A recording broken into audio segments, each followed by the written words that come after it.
Pertama kita akan membahas tentang faedah-faedah kematian orang-orang yang kita cintai. Dan yang kedua, apa amalan yang harus kita kerjakan untuk membahagiakan mereka yang sudah meninggal. Inilah dua poin yang kita akan bahas di pagi menjelang siang ini. Ma'asyiral muslimat yang dimuliakan Allah Subhanahu wa taala.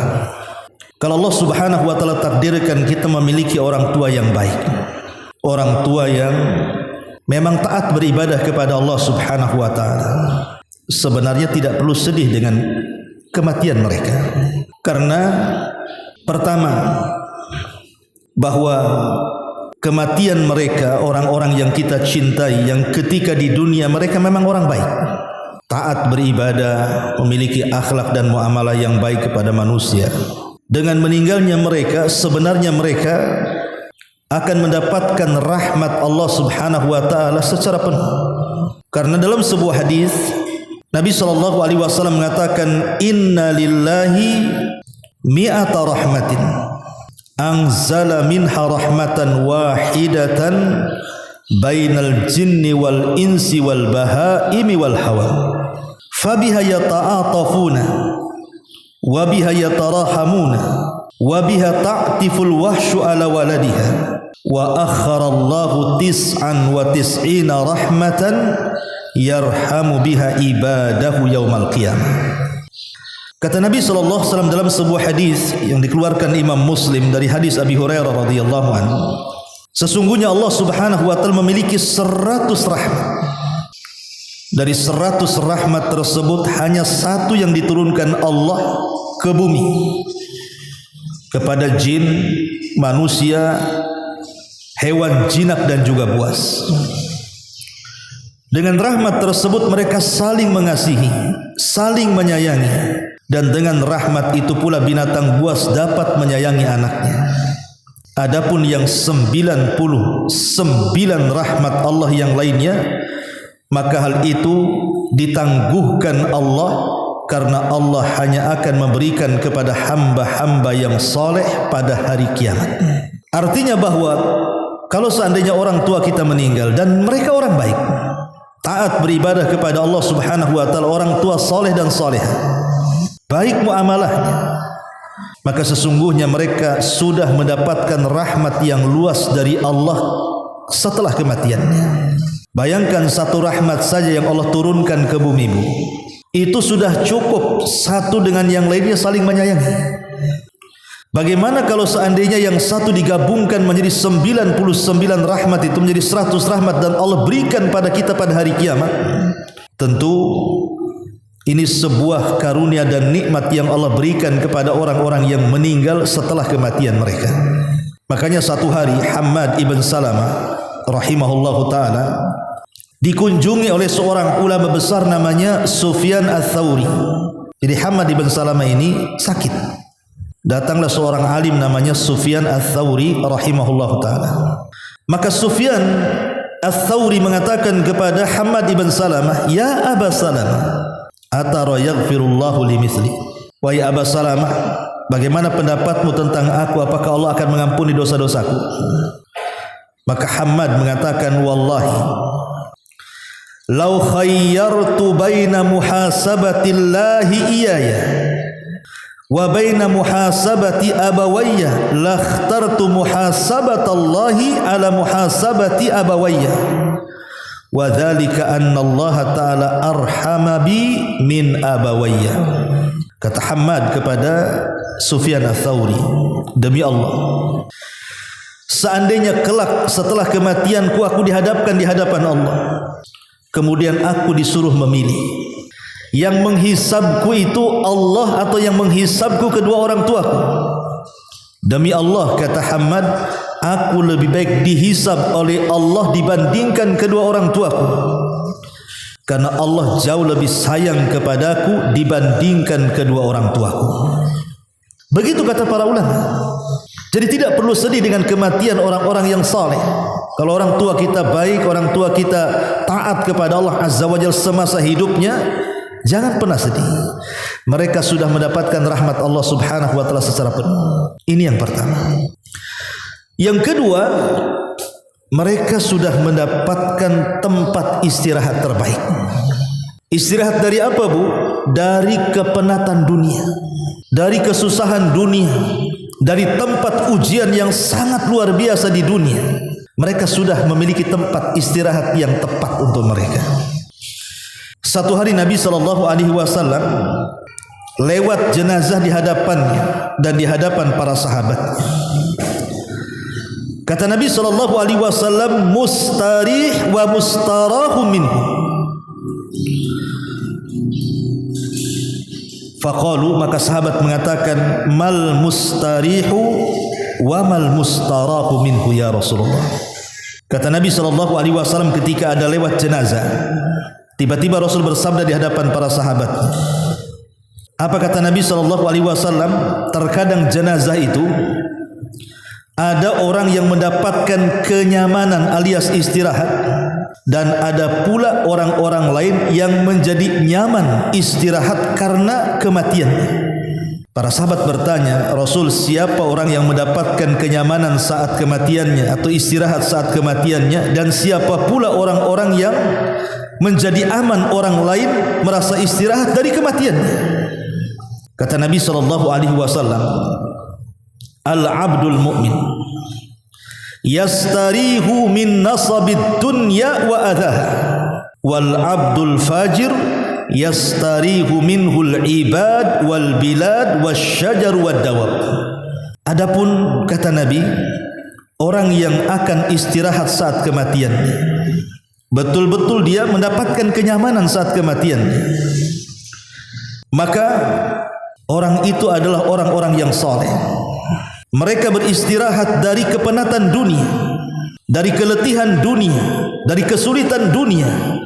Betul-betul mereka tinggalkan itu semua dan tidak akan pernah merasakan lagi kepenatannya, dan mereka akan mendapatkan kebahagiaan.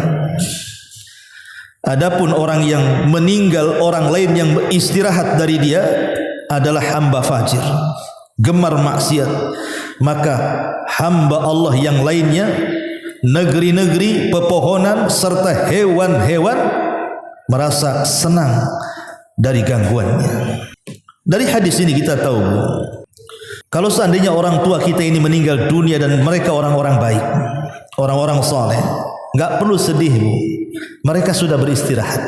Mereka sudah mendapatkan kenyamanan. Mereka tidak akan lagi tersentuh dengan kepenatan dunia. Mereka tidak akan stres, mereka tidak akan galau, mereka tidak akan tersentuh dengan bala. Enggak, mustahil. Mereka sudah mendapatkan kenyamanan terbaik yang Allah berikan kepada mereka. Jadi apa yang disedihkan? Ini yang kedua.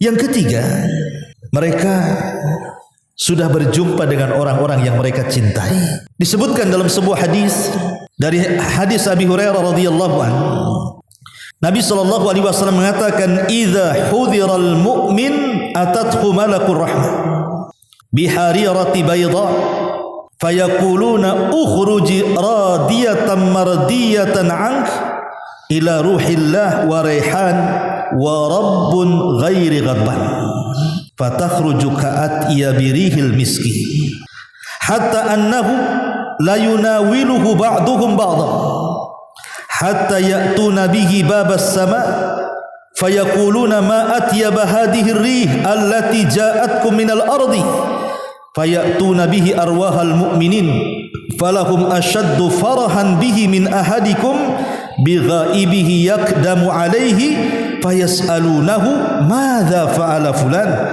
madza fa'ala fulan fayaquluna da'uhu fa innahu kana fi ghammid dunya. Kata Nabi SAW, apabila seorang mukmin ketika meninggal dunia, maka akan datang para malaikat rahmat dengan membawa sutra putih, dan mereka berkata, keluarlah dalam keadaan redha dan diridhoi menuju rahmat dan rezeki dari Allah yang sangat luas. Kemudian kembalilah menuju Rabb yang tidak akan murka lagi kepadamu. Kemudian ruh itu keluar, tiba-tiba mengeluarkan bau harum seharum misk. Kemudian sebagian malaikat memindah-mindahkan ruh tersebut kepada sebagian yang lainnya, sehingga para malaikat pembawa ruh tersebut menuju pintu langit. Dan mereka para malaikat yang berada di langit sana berkata, betapa wanginya bau orang ini yang kalian bawa dari bumi. Kemudian mereka pun membawanya kepada ruh-ruh orang-orang yang beriman. Dipertemukan ruh-ruh dengan orang-orang yang beriman yang sudah meninggal sebelumnya. Mungkin kalau suaminya dulu meninggal duluan dan suaminya orang soleh, istrinya kemudian nyusul dan istrinya juga solehah, itu akan ketemu turuhnya tuh. Atau dengan saudara-saudara kita yang seiman, dengan pasangan-pasangan kita yang soleh dan soleh, akan ketemu tuh nanti dengan ruh-ruh orang yang beriman. Dan mereka sangat bahagia dengan kedatangannya melebihi yang hilang. Dan kemudian datang kepadanya, kemudian mereka berkata, apa yang telah dilakukan si fulan, apa yang telah dilakukan si fulan. Kemudian mereka berkata, biarkanlah dia, istirahatkan dulu dia, jangan ganggu dulu dia, sesungguhnya dia masih merasakan kegundahan dunia, katanya. Artinya apa yang disedihkan lagi kematian orang tua kita kalau mereka orang baik, kalau mereka orang soleh, kalau mereka orang yang taat kepada Allah dan Rasulnya, mereka sudah berjumpa dengan orang-orang yang mereka cintai. Jadi kalau seandainya ibu suaminya meninggal dunia, jangan ibu lah, yang lain aja. Nanti betul-betul pula besok meninggal pula. Contoh umpamanya yang lain, ya. Ada seorang istri meninggal suaminya taat, soleh, baik. Kemudian ibu pula menyusut. Nanti ruhnya ibu ketemu dengan suami, ya. Begitu juga orang tua kita, mungkin tinggal satu orang tua kita kan, ibu kita atau bapak sudah meninggal duluan, dan kita tahu, kita kenal kedua orang tua kita orang baik, orang soleh. Jangan sedih kita. Mereka sudah berjumpa dengan orang-orang yang mereka cintai. Ini yang ketiga. Yang keempat, dengan kematian mereka, orang-orang tua kita yang kita cintai itu, atau orang-orang yang kita cintai itu, hakikatnya mereka sudah berhenti dari maksiat yang menyebabkan mereka diazab. Orang kalau sudah meninggal kan sudah enggak maksiat lagi. Kalau dia orang jahat, berarti kalau meninggal kan berhenti kejahatannya tuh. Dia tidak lagi durhaka kepada Allah dan Rasulnya, karena orang sudah meninggal.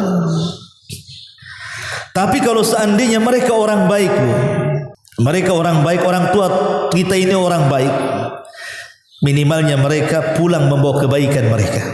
Karena percuma juga kalau seandainya usia kita dipanjangkan, usia orang tua kita dipanjangkan, usia pasangan kita dipanjangkan, kalau usia itu tidak berkah, dipenuhi dengan maksiat, mati lebih baik daripada hidup lama kemudian penuh maksiat, kan?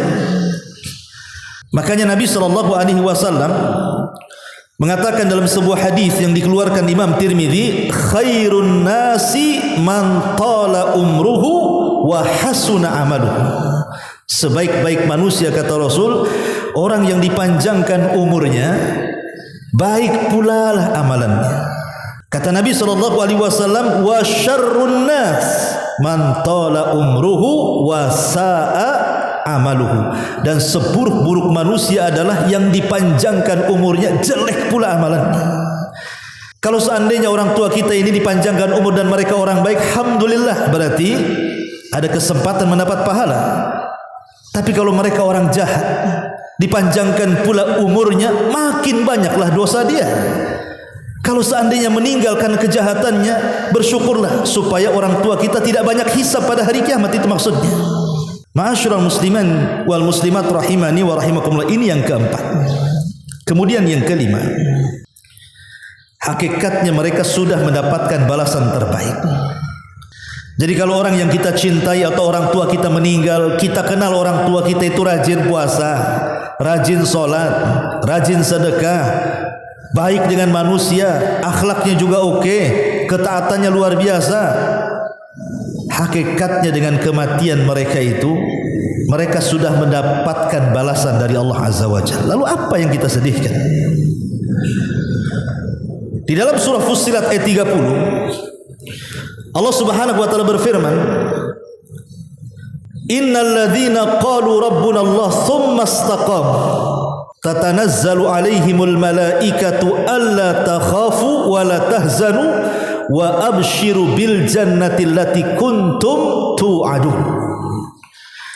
Sesungguhnya orang-orang yang mereka mengatakan Rabb kami Allah, kemudian mereka istiqomah, maka saat kematiannya para malaikat akan turun, kemudian akan menghembus-hembuskan bisikan di telinganya, jangan takut, jangan sedih, berbahagialah karena Allah sudah janjikan sorga kepadamu. Jadi kalau orang yang kita cintai meninggal dunia dan mereka orang baik, apa yang disedihkan? Mereka sudah dapat balasan kebaikan mereka. Yang kita sedihkan tuh kalau orang tua kita jahat kemudian meninggal. Itu yang kita sedihkan. Nanti kita sebutkan nanti di pembahasan terakhir amalan-amalan yang bisa menolong mereka. Ini kita masih cerita orang tua baik nih. Ya, kalau kita dianugerahkan orang tua baik, pasangan baik, saudara baik, tiba-tiba mereka meninggal dunia, tidak perlu ditangisi. Karena mereka sudah mendapatkan ganjaran terbaik di hadapan Allah Subhanahu wa taala. Boleh jadi mereka jauh lebih baik kematiannya dibandingkan kita yang belum mati. Itu masalahnya. Jadi kita harusnya menangisi kita. Jangan menangisi orang yang sudah meninggal. Kadang-kadang orang meninggal itu lebih baik yang kita tidak tahu amalan mereka apa. Ini yang kelima ya. Yang keenam, hakikatnya mereka sudah berjumpa dengan Allah Azza wa Jalla, dan semua akan berjumpa dengan Allah. Nabi SAW bersabda dalam sebuah hadis yang sahih dari Ummul Mukminin Aisyah radhiyallahu anha. Apa kata Rasul? Man ahabba liqa Allah ahabballahu liqa'ah, wa man kariha liqa Allah karihallahu liqa'ah.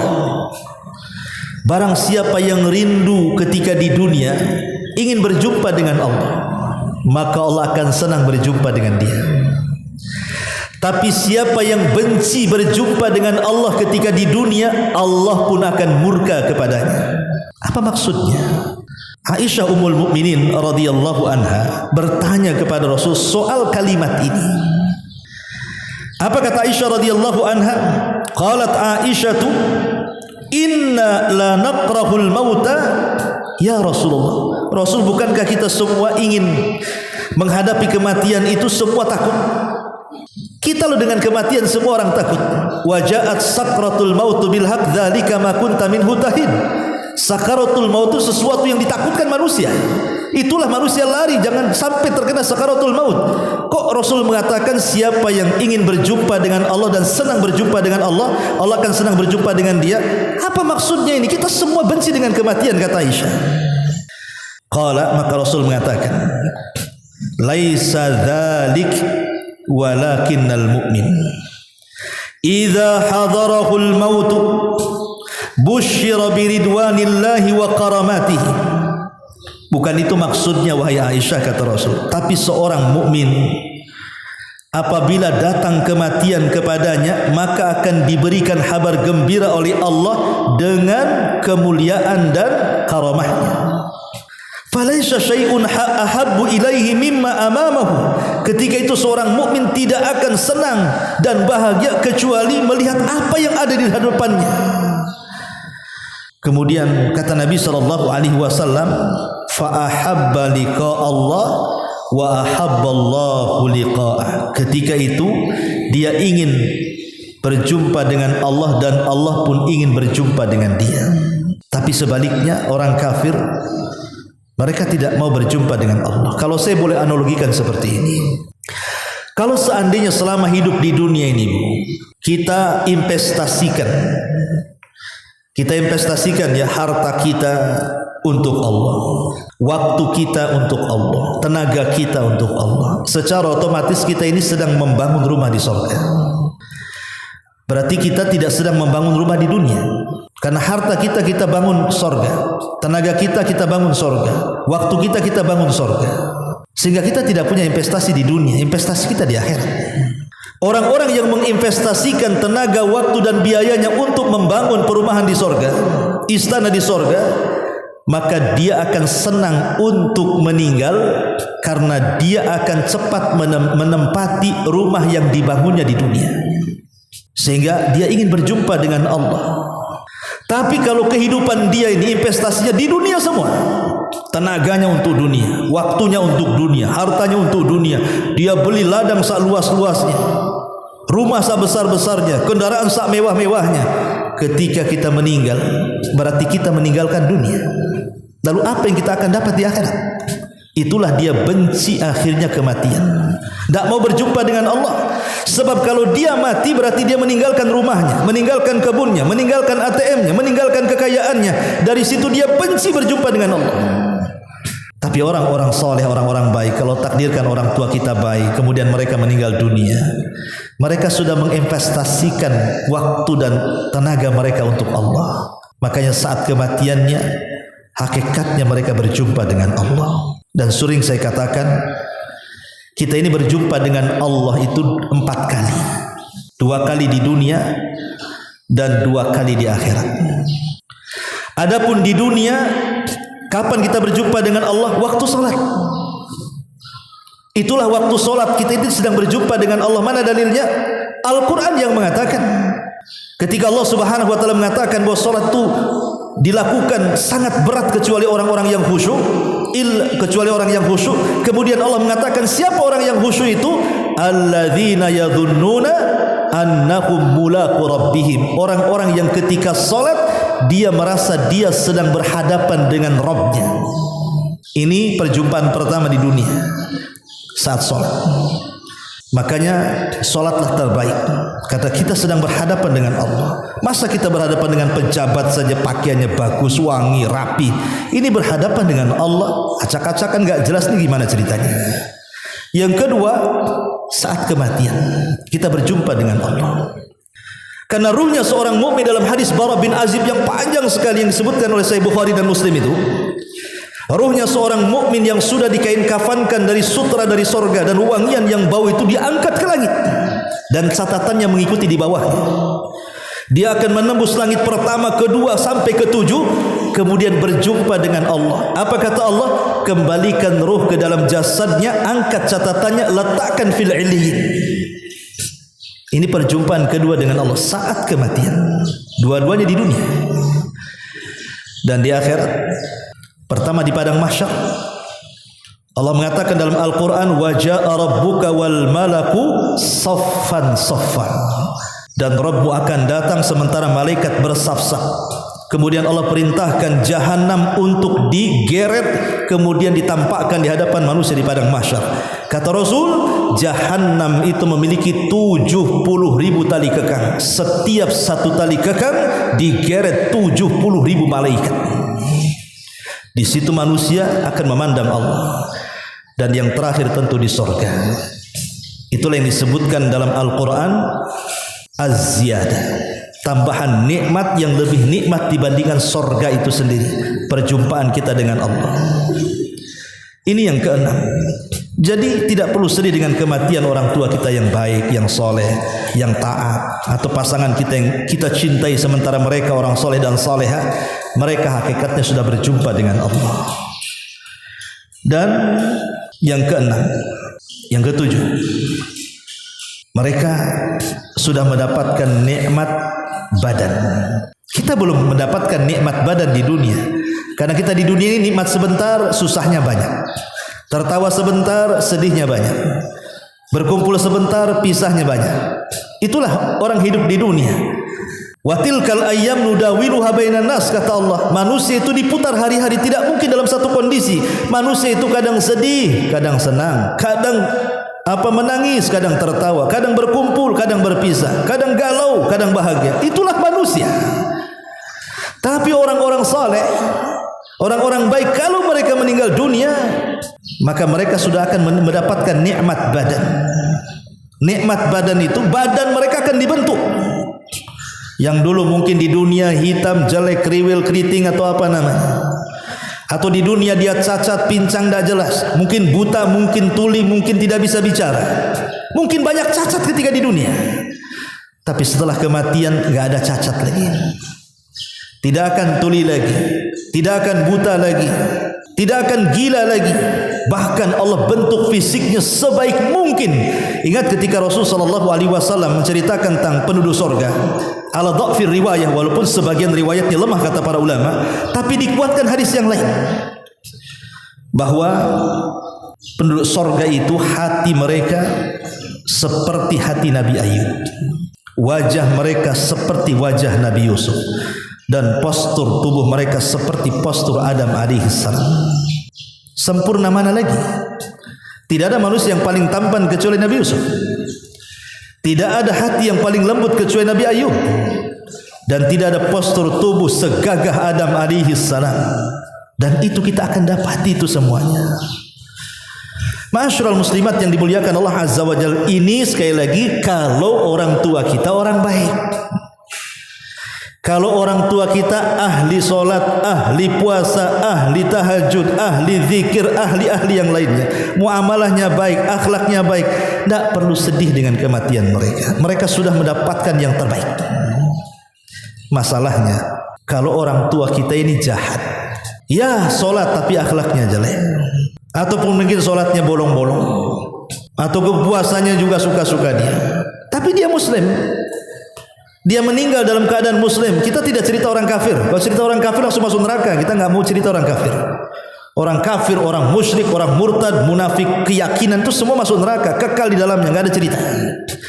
Kita cerita ini orang tua kita muslim, tapi mungkin imannya suka kurang ketika di dunia, masih melakukan maksiat. Ini yang perlu kita khawatirkan. Kalau kita punya orang tua yang kurang-kurang bahasanya, kurang ibadahnya, kurang taatnya, banyak maksiatnya, lah inilah yang harus kita khawatirkan, yang harus kita sedihkan. Lalu bagaimana caranya menolong mereka supaya mereka bahagia? Ma'asyiral muslimin yang dimuliakan Allah Subhanahu wa taala, ingat bahwa birrul walidain, berbuat baik kepada orang tua itu tidak terputus karena kematian. Walaupun sebaiknya kalau memang ibu masih punya orang tua, walaupun satu lah, tidak dua, jaga mereka. Itu pintu sorga dalam rumah. Terkadang orang cari sorga keluar ke sana kemari, tahu-tahu sorganya pula di rumah. Makanya Hasan Al-Basri pernah menangis, Bu. Ketika mengajar dia menangis, Imam Hasan Al-Basri itu. Jadi murid-muridnya bertanya, ya Imam, wa ma yubkik, apa yang membuat anda menangis wahai Imam? Kata Imam Hasan Al-Basri, celaka kalian, baru saja orang tuaku meninggal dan sekarang tinggal satu. Kemarin aku punya 2 pintu untuk memasukkan aku ke sorga, sekarang pintu itu sudah tertutup satu dan tinggal satu lagi. Kalau seorang imam besar, imam tabi'in, siapa yang tidak kenal Hasan Al-Basri rahimahullahu ta'ala, imam tabi'in, pemimpinnya para tabi'in generasi kedua setelah sahabat, yang ucapannya mirip dengan Nabi. Itu saja sedih. Kita tidak mungkin berpikir bahwa Hasan Al-Basri tidak berbuat baik kepada orang tuanya. Dia alim, pasti dia berbuat baik sama orang tuanya. Kalau sekelas Hasan Al-Basri sedih karena kematian orang tuanya dan mengatakan, celaka kalian, kemarin 2 pintu masih terbuka, sekarang mati satu, pintu tinggal satu lagi. Harusnya ucapan ini diucapkan kita, bukan mereka. Tapi kita kadang-kadang tidak terpikir ke situ. Masih ada orang tua pun tidak juga kita berbuat baik kepada mereka. Yang ada durhaka kepada mereka, naudzubillah. Setelah kematian barulah dia menyesal. Kenapa dulu ketika orang tua hidup kok tidak berbuat baik? Tetapi namanya keadilan dan rahmat itu luas. Allah tidak menutup birrul walidain itu dengan kematian. Masih ada waktu, mumpung kita masih hidup. Ada waktu kita berbuat baik kepada mereka setelah kematiannya. Bagaimana caranya? Ini pembahasan kedua. Ma'asyiral muslimin yang dimuliakan Allah Subhanahu wa taala. Yang pertama, cara berbuat baik kepada mereka orang tua kita yang sudah meninggal dunia. Al-istighfar lahum. Banyak-banyak istighfar, memintakan ampun akan dosa-dosa orang tua kita. Tetapi ketika kita berdoa memintakan ampun harus ada adabnya. Jangan langsung begini, Bu, ya Allah ampunilah dosa kedua orang tua. Bukan begitu caranya. Tetapi doakan dulu kita sendiri, baru doakan orang tua. Ya Allah ampuni dosa-dosa saya dan ampuni dosa orang tua. Karena yang perlu ampunan bukan orang tua saja, kita juga perlu ampunan. Maka berdoalah mulai dari diri sendiri. Itu adab doa. Jadi kalau kita mendoakan orang tua kita dengan ampunan, doakan dulu kita, ya Allah ampuni dosa-dosa saya dan ampunilah dosa kedua orang tua. Dan itu disebutkan dalam sebuah hadis yang cukup panjang. Tapi di ujung hadis Rasul mengatakan, istaghfiru li akhikum fa innahu an yus'al. Mintakan ampun akan saudara kalian yang sudah meninggal. Maka amalan yang paling bermanfaat kepada orang tua yang sudah meninggal atau orang-orang yang kita cintai yang meninggal, maka beristighfarlah dengan cara minta kepada Allah ampunan untuk kita yang berdoa, kemudian minta ampunan akan dosa-dosa orang-orang yang sudah meninggalkan kita. Dan istighfar itu terdiri dari dua makna. Kalau kita mengatakan Allahumma gfirli wali walidayya, ya Allah ampuni dosaku dan kedua orang tuaku, apa sih maknanya? Kita sering istighfar itu apa makna istighfar itu? Makna istighfar itu satu, kita meminta kepada Allah agar aib dan dosa kita ditutup. Yang kedua, minta kepada Allah agar dosa yang kita lakukan di dunia diampuni di akhirat. Itulah makna istighfar. Karena istighfar itu dari kalimat ghafara. Makanya dalam dunia peperangan ada namanya helm perang. Itu dalam bahasa disebut al-mighfar. Mighfar itu untuk menjaga kepala supaya tidak langsung terkena senjata kepala kita, maka dikasih helm. Dalam bahasa Arab helm itu mighfar namanya. Dari kalimat ghafara. Maknanya apa? Maknanya supaya kepala kita tertutup. Itu secara bahasa. Tapi secara istilah, semoga dosa dan aib kita ditutup. Satu aib dibongkar oleh di dunia, Bu, habis kita. Jangan cerita banyak aib. Kita ini pasti, saya, ibu, siapapun, tidak ada yang nggak punya aib. Kita ini semua punya aib. Ada yang kita tutup-tutupi bahkan kepada orang terdekat kita, kepada istri kita, anak kita, orang tua kita. Terkadang kita malu kalau seandainya aib kita terbongkar kepada mereka. Makanya kenapa Nabi SAW mengatakan, man satara musliman satarahullahu yaumal qiyamah. Siapa yang menutup aib seorang muslim, Allah tutup aibnya pada hari kiamat. Karena kalau satu aib aja dibongkar, habis kita ini. Lihat tuh, kita lihat sekarang kan dunia medsos tuh. Mungkin ada seorang pejabat keceletot ngomong, akhirnya diviralkan netizen. Yang tadinya dipuji-puji, habis dimaki-maki. Itu baru satu aib, keceletot ngomong tuh. Salah ngomong, salah bicara. Tapi udah dibully satu Indonesia tuh, netizen tuh, kelas kakap tuh. Indonesia kan paling tinggi tuh, netizennya paling luar biasa, itu paling jahat, ya kan?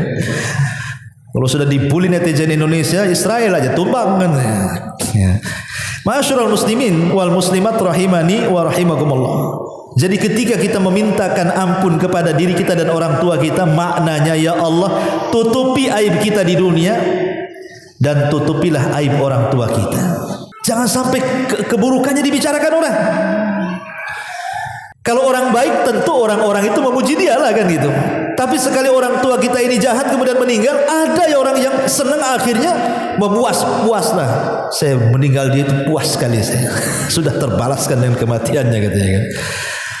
Kita minta supaya di dunia orang tua kita tidak dibicarakan buruk sama orang.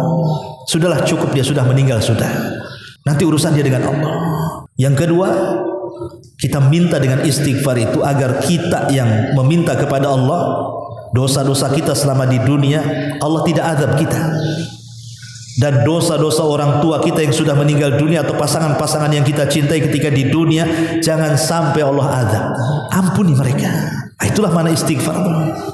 Jadi penting, ini yang pertama, minta kepada Allah Subhanahu wa taala agar mereka diampuni. Satu. Yang kedua, al-infad atau infadhu ahdihima min ba'dihima. Sekiranya orang tua kita punya wasiat, sebelum meninggal dia punya wasiat, tapi wasiatnya bagus. Kalau wasiatnya jahat jangan dilakukan. Kalau wasiatnya tidak benar jangan dilaksanakan. Tapi kalau wasiatnya baik, lakukan. Umpamanya orang tua sudah sebelum meninggal karena dia punya harta banyak. Nah, saya ada harta, jangan untuk waris semua ya. Itu sumbangkan tuh sebagian harta untuk fakir miskin, untuk pembangunan masjid, untuk ini, untuk itu. Ini kan wasiat baik. Maka sempurnakan wasiat itu. Tetapi ingat, walaupun orang tua minta separuh harta, tidak boleh diberikan semuanya, karena wasiat itu paling banyak 1/3 saja. Jangan sampai mendolimi ahli waris. Walaupun orang tuanya berwasiat semua hartanya diinfakkan, tidak boleh. Atau separuh hartanya diinfakkan, tidak boleh. Kita selaku ahli waris cukup keluarkan 1/3 saja, 2/3-nya untuk ahli waris. Jangan sampai ahli waris jadi pengemis, jadinya habis hartanya. Ini yang kedua. Apalagi kalau wasiatnya bukan harta, seperti yang dilakukan siapa? Umar bin Abdul Aziz rahimahullah ta'ala. Bayangkan kematiannya tidak membawa harta, padahal dia orang nomor 1 khalifah, tapi meninggal tak bawa harta, hanya beberapa dinar saja dia bawa. Tapi apa katanya Umar bin Abdul Aziz kepada anak-anaknya? Aku tidak pernah meninggalkan harta untuk kalian, karena kalau seandainya aku tinggalkan harta kepada kalian dan kalian menjadi orang jahat, maka aku menjadi wasilah kejahatan kalian. Tapi aku wasiatkan kalian untuk bertakwa kepada Allah, karena siapapun yang bertakwa kepada Allah, harta akan mengikut kalian. Subhanallah, wasiat Umar bin Abdul Aziz. Ketika sudah meninggal, anak-anaknya baik-baik, bahkan anaknya kaya-kaya, bahkan sebagainya para penyumbang untuk para mujahid fisabilillah, padahal bapaknya tidak mewariskan sedikit pun harta. Tapi anak-anaknya mendengar wasiat bapaknya untuk bertakwa. Itulah yang Allah katakan, wa man yattaqillaha yaj'al lahu makhraja wa yarzuqhu min haitsu la yahtasib. Siapa yang bertakwa kepada Allah, Allah akan urai setiap kesulitannya dan Allah akan berikan rizki dari arah yang tidak disangka-sangka. Nah, kalau wasiatnya seperti itu, mantap lagi ya. Ini yang kedua. Yang ketiga, ikram sadiqihima. Kalau seandainya orang tua kita semasa hidup, dia punya kawan, punya gebetan, punya kawan dekat, kemana-mana sama si Anu aja, orang tua kita itu. Ketika orang tua kita meninggal dunia, maka hubungkan silaturahim yang pernah dihubungkan orang tua kepada dia. Walaupun dia jauh tempatnya, datang kasih hadiah. Maaf Pak, saya ini anaknya si Anu. Si Anu kan kawan bapak. Iya, saya kasih hadiah. Tolong doakan bapak saya. Begitu caranya. Dan itu dilakukan Umar bin Khattab radhiyallahu anhu dan juga putranya Ibnu Umar radhiyallahu anhu. Sampai-sampai Ibnu Umar itu berjumpa dengan Arab Badui setelah kematian ayahnya Umar bin Khattab. Tiba-tiba hartanya dikasih semua, unta-untanya dikasih dia. Zaman dulu kan kendaraannya unta, bukan hanya pakaiannya, uang untanya ambil. Jadi kata muridnya Ibnu Umar itu, ya Ibnu Umar, cukuplah kau kasih serban, itu Arab Badui itu. Dia senang itu. Kenapa kau kasih semua sama dia katanya? Ibnu Umar mengatakan, celaka engkau. Dia adalah orang yang ketika bapakku hidup, dia suka dengan dia, makanya aku kasih. Seperti itu. Ini birrul walidain ketika kematian. Karena kalau seandainya kita baik dengan kawan-kawan orang tua kita, dia akan mendoakan bapak kita, akan mendoakan emak kita, akan mendoakan orang-orang yang kita cintai. Ini yang ketiga. Yang keempat, kata para ulama, as-sadaqatu fihima, bersedekah untuk keduanya.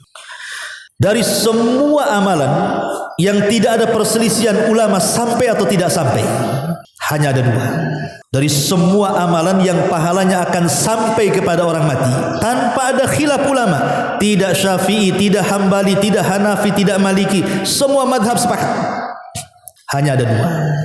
Pertama doa, dan tadi saya sudah jelaskan doa istighfar, dan yang kedua sedekah. Adapun yang lainnya diperselisihkan para ulama. Ada yang mengatakan sampai, ada yang mengatakan tidak.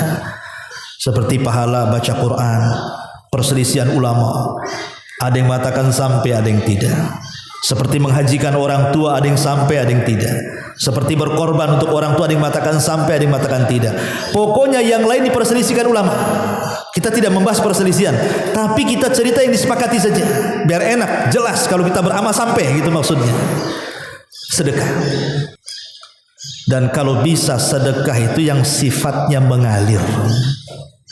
Seperti apa? Wakaf. Itu wakaf itu mengalir tuh.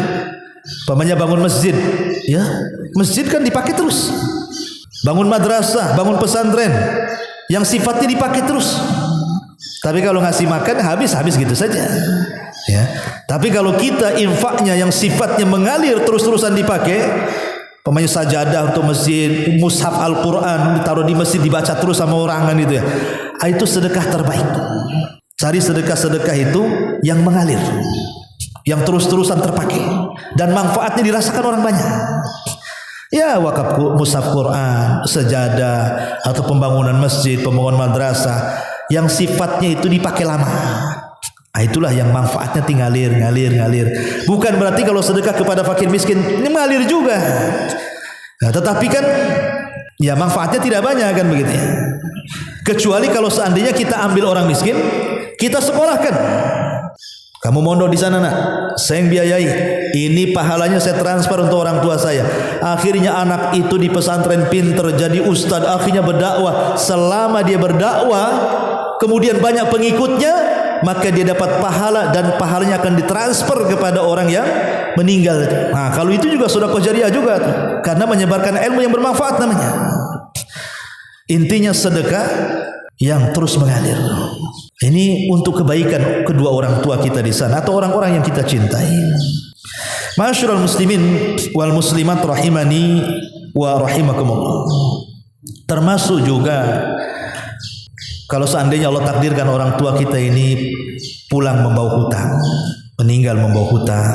Hutang itu kan macam-macam Bu ya. Ada hutang ya uang, itu banyaknya gitu ya. Ada hutang nazar, ada hutang kafaroh, macam-macam hutang dalam Islam. Kalau itu hutang-hutang yang sifatnya apa namanya nazar, umpamanya dia pengen puasa keburu meninggal, ya anaknya mempuasakan. Ya. Kalau dia kafaroh, umpamanya orang tua kita ini semasa hidupnya ketika Ramadan melakukan hubungan dengan istrinya, otomatis kan ada kafarohnya di situ tuh. Memerdekakan budak, kalau tidak bisa berpuasa 3 bulan berturut-turut, kalau tidak bisa 2 bulan berturut-turut, kalau tidak bisa ngasih makan 60 fakir miskin. Belum dilaksanakan kafaratnya, meninggal dia, anaknya yang melaksanakan kafarat. Atau mungkin membayar hutang, tetapi ingat bahwa membayar hutang orang yang mati itu bukan sebuah kewajiban anak kecuali dari harta yang meninggal. Maksudnya begini, kalau orang tua kita meninggal, hartanya banyak, ya, hutangnya juga banyak. Anggaplah hutangnya 1 miliar, hartanya 2 miliar, maka wajib dikeluarkan 1 miliar, bayarkan hutang itu. Yang 1 miliar itulah jadi harta warisnya. Tapi kalau seandainya hutang 1 miliar, orang tua pula tak meninggalkan harta 1 sen pun, sementara anaknya miskin-miskin, maka tidak ada kewajiban anak untuk membayarkan hutang 1 miliar kecuali mimbabit tabarruk, kata ulama. Hanya sekedar ingin berbuat baik sama orang tua, tapi bukan kewajiban. Karena kalau anak sudah punya anak, istri punya ini, kewajibannya sudah beda, bukan bayar hutang orang tuanya, ya. Tetapi kalau ingin membayarkan orang tuanya itu lebih baik. Itu namanya tabarruk, tapi bukan kewajiban.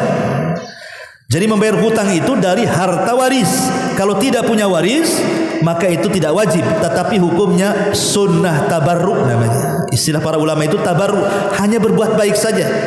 Kalau kita ada uang ya kita bayar sebagai anak, tapi bukan sebuah kewajiban. Karena kalau hutangnya besar, dia bisa madaratkan anaknya, istrinya, keluarganya, dan yang lainnya kan begitu. Nah, itu catatan juga di situ harus dipahami. Ma'asyiral muslimin wal muslimat rahimani wa rahimakumullah. Dan yang terakhir tentunya juga doa yang terbaik. Macam mana lafadznya?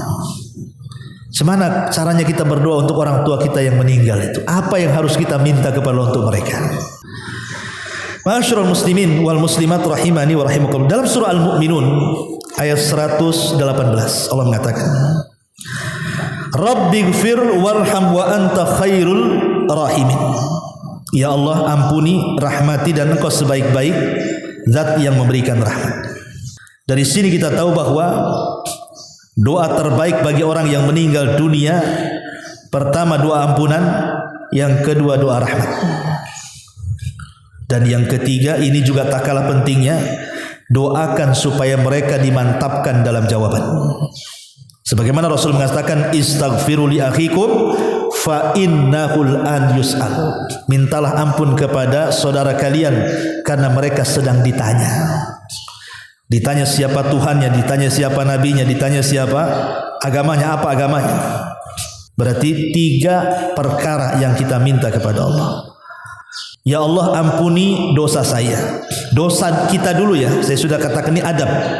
Minta kepada Allah agar dosa kita diampuni. Baru setelah itu kita mengatakan, ya Allah, ampuni dosa kedua orang tua saya. Ya Allah, rahmatilah kedua orang tua saya. Ya Allah, tetapkan jawaban bagi kedua orang tua saya. Ustaz, orang tua saya sudah lama dikubur. Walaupun sudah lama dikubur, memang dalam hadis itu ketika pertanyaan malaikat Munkar dan Nakir itu ketika dikubur. Tetapi kita terus meminta kepada Allah, karena kita tidak tahu tentang alam gaib. Alam kubur kan kita tidak tahu, hanya Allah yang tahu. Kita hanya meminta tafaul kepada Allah agar orang tua kita diampuni, dirahmati, dan ditetapkan jawabannya. Karena 3 kunci ini yang menyelamatkan dia dari siksa kubur. Utsman bin Affan radhiyallahu anhu, apabila diceritakan tentang neraka, raut mukanya biasa-biasa saja. Tapi kalau sudah diceritakan tentang alam kubur, menangis sejadi-jadinya tuh Utsman bin Affan. Jadi ditanyalah, Utsman, aneh kau ini. Cerita neraka biasa-biasa saja, cerita kuburan bisa nangis-nangisnya. Apa kata Utsman? Celaka kalian, wailakum. Kalian tidak tahu kuburan itu apa, kata Utsman. Kuburan itu bisa saja raudun min riyadil jannah au hufratun min hufarin nar, katanya.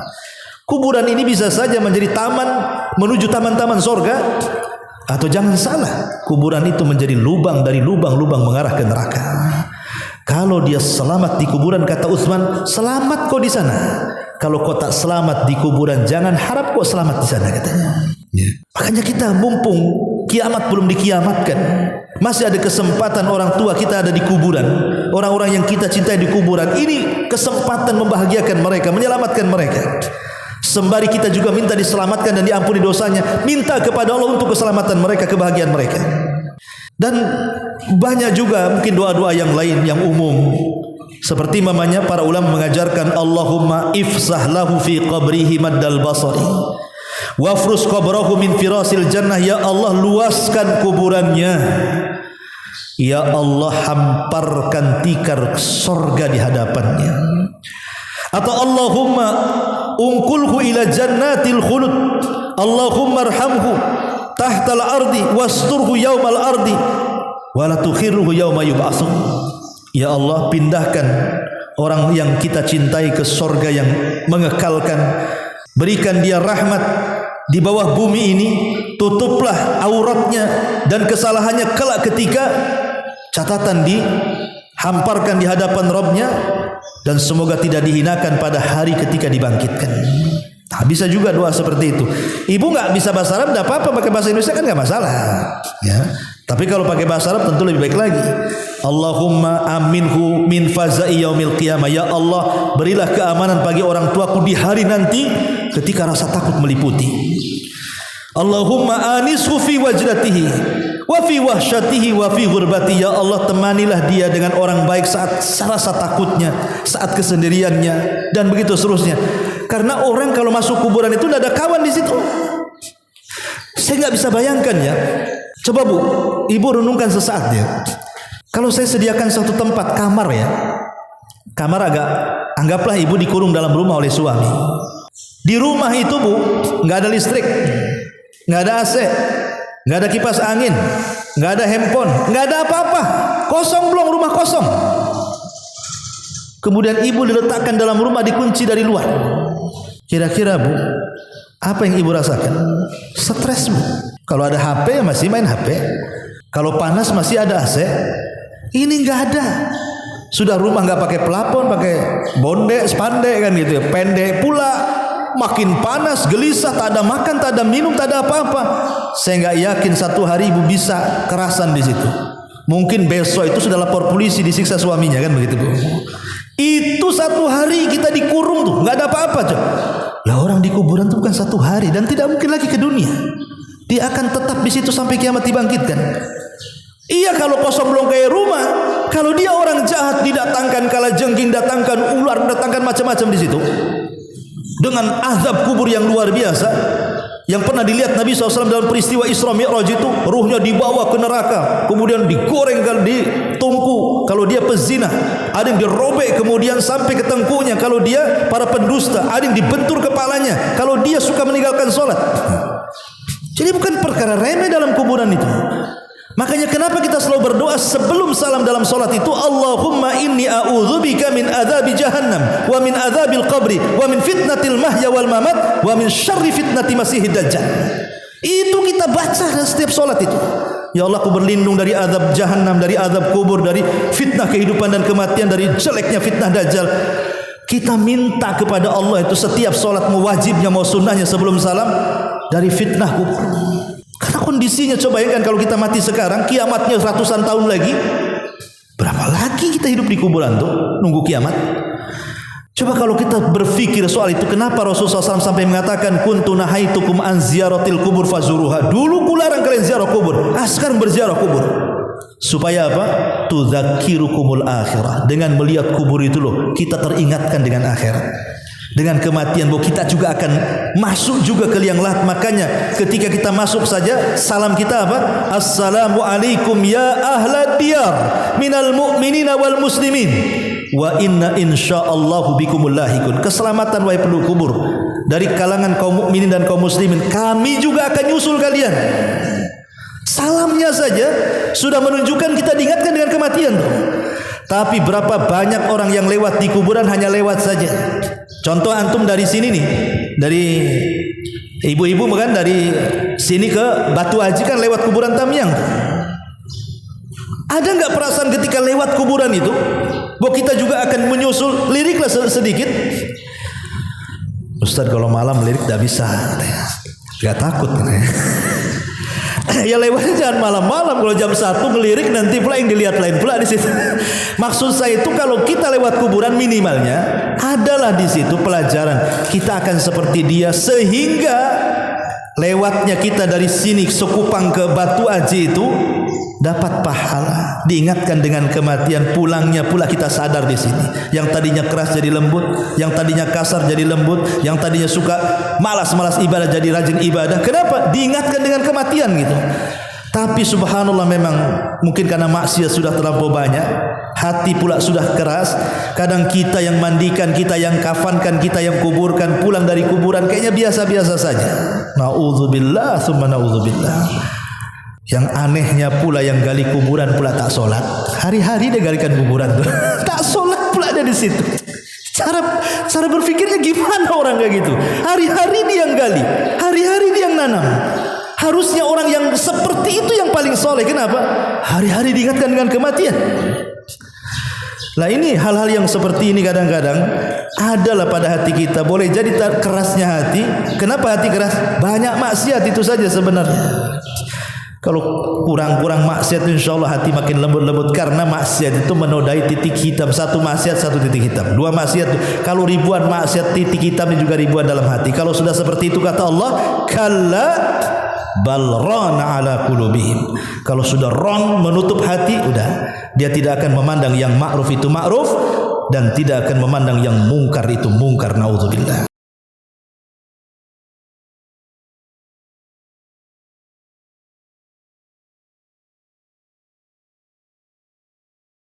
Subhanallah walhamdulillah wa la ilaha illallah wallahu akbar. Subhanallah.